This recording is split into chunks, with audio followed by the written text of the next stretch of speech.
So all week we have been talking about, with Marsha's Place, about sharing your story and how you got connected to the ministry. So today we're going to talk to one of our volunteers, Terry Sefter here. She has been a longtime volunteer with Marsha's Place. And so Terry, tell us how you got connected with Marsha's Place. Well, I'm not really quite sure how I come about it, but it must have been God's will, because I was trying to find somewhere to volunteer and happened upon Marsha's Place somehow, and I thought, well, might as well, because that I was very connected with, what Marsha's Place represents. So I decided to come in, and they were very welcoming, and they, everybody was just so welcoming to me, and I felt fit in, I just felt right there. And Well, I've we're been glad there you did. quite a while.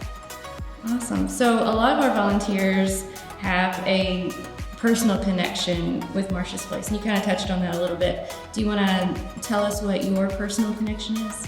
Yeah. Back in my early 20s, me and my husband were married, and I had already had one son, and found out we were pregnant with another baby, and never even gave it a thought, did not want it. So I went ahead, and he was adamant that we didn't have another kid.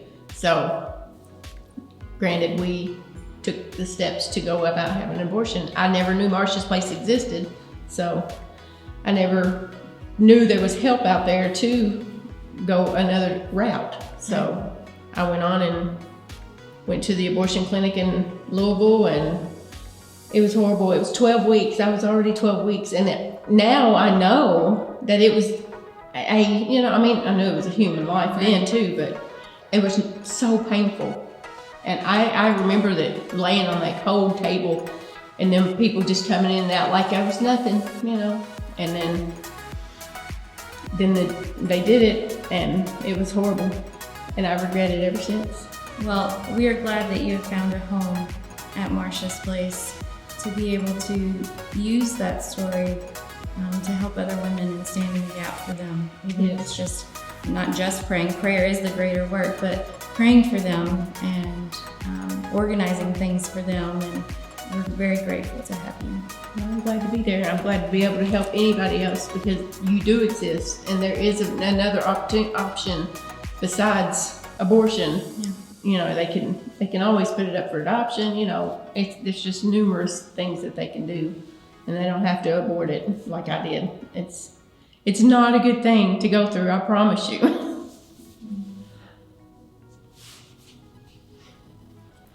Well, let's see, about 10 years later, me and my ex-husband were using drugs, and I had an aneurysm rupture in my brain, and I bled out for 3 days.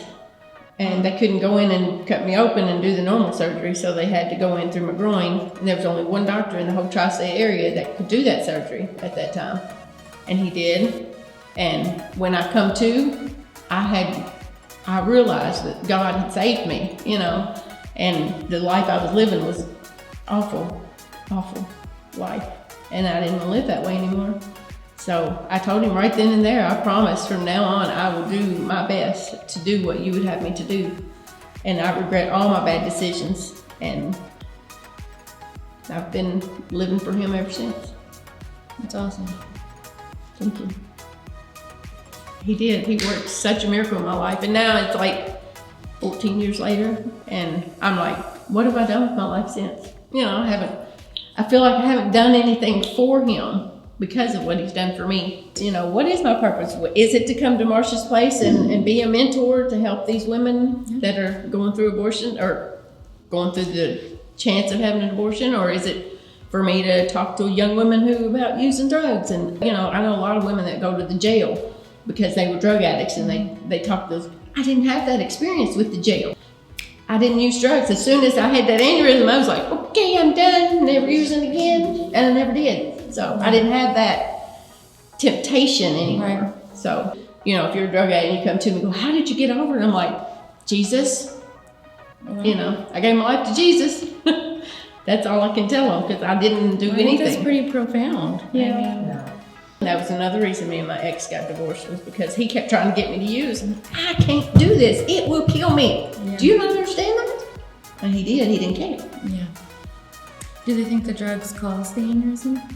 They think it caused it to burst. Okay. But I had had a wreck like a month or so before that, and they think that might be what caused the aneurysm to be there.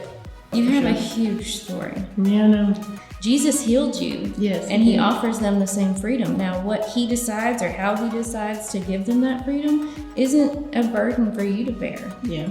He gave you a story to tell for you. Thank you. And there's a lot of power in that. I mean, I had no idea any of that. Yeah.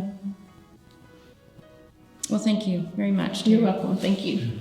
So, if any of the stories that you've heard today have stirred your heart or sparked an interest, give us a call and see if we can find a place for you here at Marsha's Place.